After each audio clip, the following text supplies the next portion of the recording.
পূর্বাঞ্চলীয় রাজ্য ওড়িশা এবং পশ্চিমবঙ্গের উপকূল অতিক্রম করে পুরী এবং সাগর দ্বীপের মধ্যে।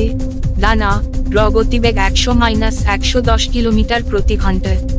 ওড়িশা উপকূলে ঘূর্ণিঝড় ডানার ল্যান্ডফলের পর কলকাতায় যথেষ্ট সতর্ক অবলম্বন করা হয়। খুব বেশি ক্ষতি না হলেও পশ্চিমবঙ্গে দুজনের মৃত্যু হয়েছে। এক নাগাড়ে বৃষ্টিতে শহরের বেশ কিছু রাস্তাঘাট প্লাবিত হয়েছিল। এসএসকেএম হাসপাতাল এবং কলকাতা মিউনিসিপাল কর্পোরেশনের সদর দফতরে জল ঢুকে পড়েছিল। ওড়িশায় কোনো হতাহতের খবর পাওয়া না গেলেও উপকূলীয় জেলা ভদ্রক, কেন্দ্রপাড়া এবং বালাসোরে বন্যা পরিস্থিতির সৃষ্টি হয়।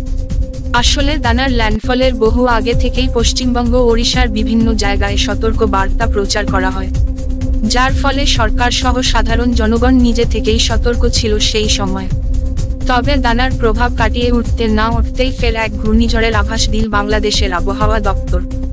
চলতি মাসের আবহাওয়ার রিপোর্ট অনুযায়ী যে তথ্য উঠে এসেছে তাতে জানা যাচ্ছে যে বঙ্গোপসাগরে তিনটি নিম্নচাপের সৃষ্টি হতে চলেছে। তবে তিনটির মধ্যে একটি নিম্নচাপ ঘূর্ণিঝড়ের আকার নেবে বলে আশঙ্কা করা হচ্ছে। আর সেই ঘূর্ণিঝড় চলতি মাসে আসতে পারে বলে সম্ভাবনা দেখা দিয়েছে। ঘূর্ণিঝড়ের জেরে বাংলাদেশে ক্ষয়ক্ষতি না হলেও প্রচুর পরিমাণে বৃষ্টিপাত হতে পারে। বাংলাদেশের আবহাওয়া অধিদপ্তরের আবহাওয়াবিদ মোহাম্মদ ওমর ফারুক জানান যে নভেম্বরের একদম প্রথম দিকে নয়, এই ঘূর্ণিঝড় আসার প্রবল সম্ভাবনা রয়েছে। তবে সেটি ডানার মতো চোখ রাঙাচ্ছে না, তার কারণ এখনো পর্যন্ত নিম্নচাপটি যে পুরোপুরি ঘূর্ণিঝড়ে পরিণত হবে সেটির তথ্য উঠে আসেনি। এই সময়ে শীত চলে আসায় দিনরাতের তাপমাত্রার ফারাক কমতে পারে।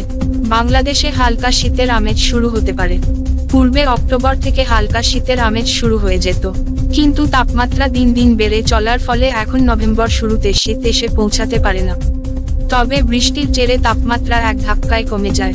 তাই যদি নিম্নচাপের সৃষ্টি হয়ে থাকে, তার জেরে প্রবল পরিমাণে বৃষ্টি হতে পারে। সেই বৃষ্টির ফলে তাপমাত্রা যথেষ্ট কমে যাবে বলেই জানা করা যাচ্ছে।